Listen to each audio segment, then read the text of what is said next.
Sekali lagi Bapak Ibu sekalian, Salam.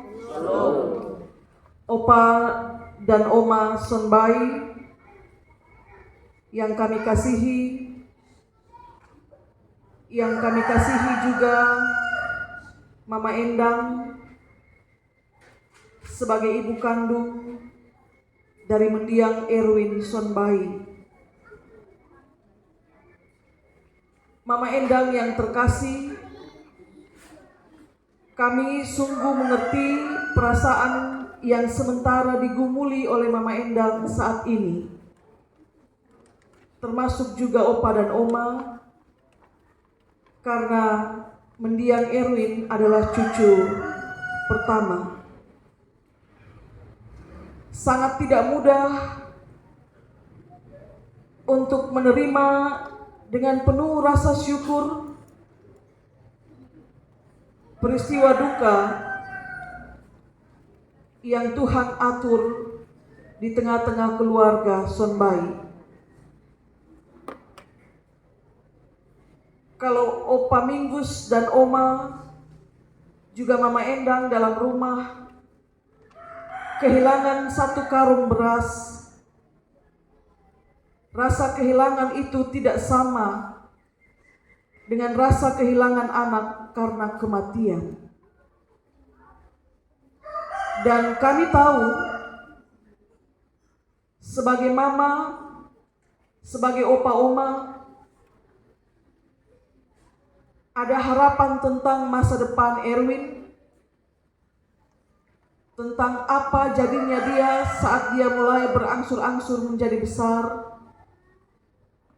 Tapi ternyata Tuhan berkehendak berbeda dengan harapan opa oma dan Mama Endang. Hari Jumat yang lalu kami melayani penguburan jenazah mendiang Opa Yeremias Kana, Rame Kana, yang berusia 76 tahun. Dan hari ini kami melayani penguburan jenazah mendiang anak Erwin Sonbai dalam usia 4 bulan.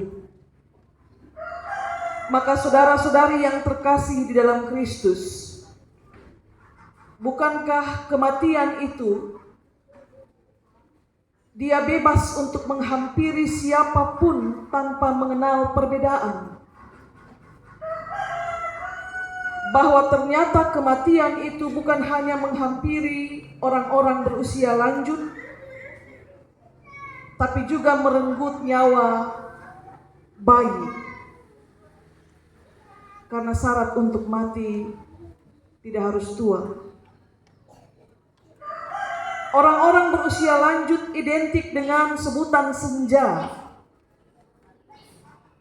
karena matahari kehidupan bersiap untuk terbenam. Maka kalau sutua kita bilang susenja, tidak lama lagi terbenam. Tapi bayi mungil Erwin Sonbai ini, dia baru saja terbit. Bahkan belum 1/4 perjalanannya di dunia. Kalau kita pakai rentang waktu menurut Mazmur, masa hidup 70 tahun, 1/4 juga belum. Dan inilah yang disebut dengan misteri, rahasia, di mana tidak ada seorang pun yang tahu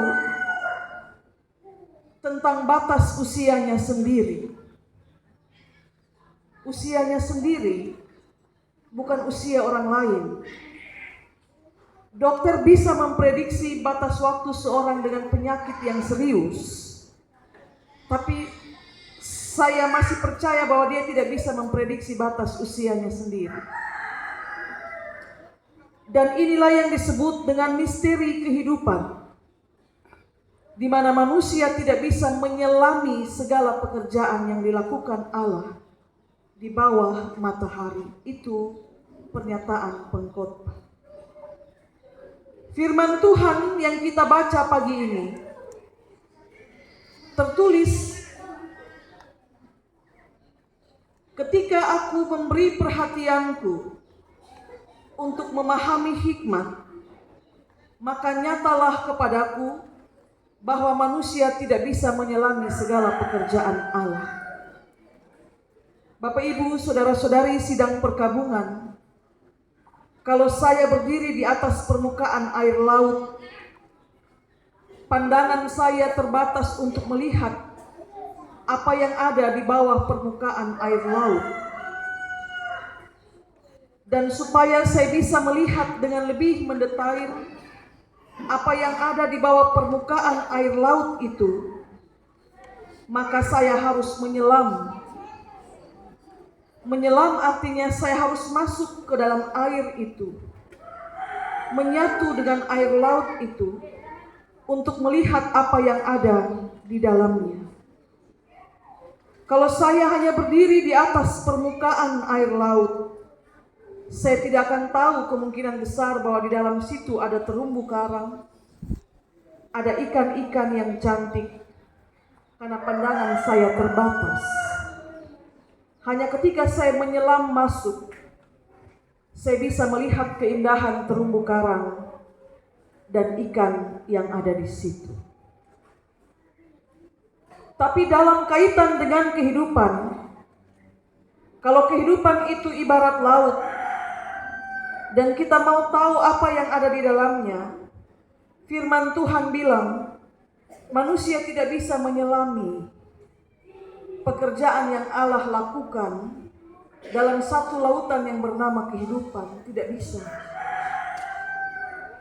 Dikatakan dalam bacaan kita mengetahui, orang berhikmat bilang dia tahu Tuhan pun pekerjaan, tapi Alkitab sudah menegaskan bahwa meski kau tahu, kau tidak bisa menyelami. Kita bilang kita tahu Tuhan pun pekerjaan. Besok matahari akan terbit jam 6, nanti jam 6 sore dia terbenam. Tapi bagaimana proses itu terjadi, saya dan saudara tidak bisa selam lebih dalam untuk cari tahu. Tidak bisa. Dalam kekalutan pikiran dan perasaan yang Opa Oma Sonbai juga Mama Endang yang rasakan saat ini, kami tahu bahwa Opa Oma, Mama Endang dan keluarga belum dapat memahami kenapa Tuhan ambil Erwin di usia yang masih sangat muda. Itu belum bisa dipahami. Sungguh-sungguh belum bisa dipahami. Karena itu Bapak Mama kalau pergi ke rumah duka, orang yang meratap, dia akan selalu meratap bilang, kenapa Tuhan buat begini? Pertanyaan itu karena dia belum bisa memahami saat itu. Dan kami mengerti, karena ternyata memahami kehendak Tuhan itu perlu waktu. Memahami kita bisa, tapi sekali lagi menyelam kita tidak bisa. Tapi meskipun demikian, marilah kita sama-sama percaya bahwa kehendak Tuhan pasti yang baik bagi Erwin. Entah apa maksudnya, diambil di usia 4 bulan. Dalam kondisi pergumulan ayahnya berada di tempat yang lain, belum melihat anaknya, dan Tuhan ambil pulang. Kita memang tidak bisa menyelami pekerjaan Tuhan, tapi kita bisa berusaha untuk memahami.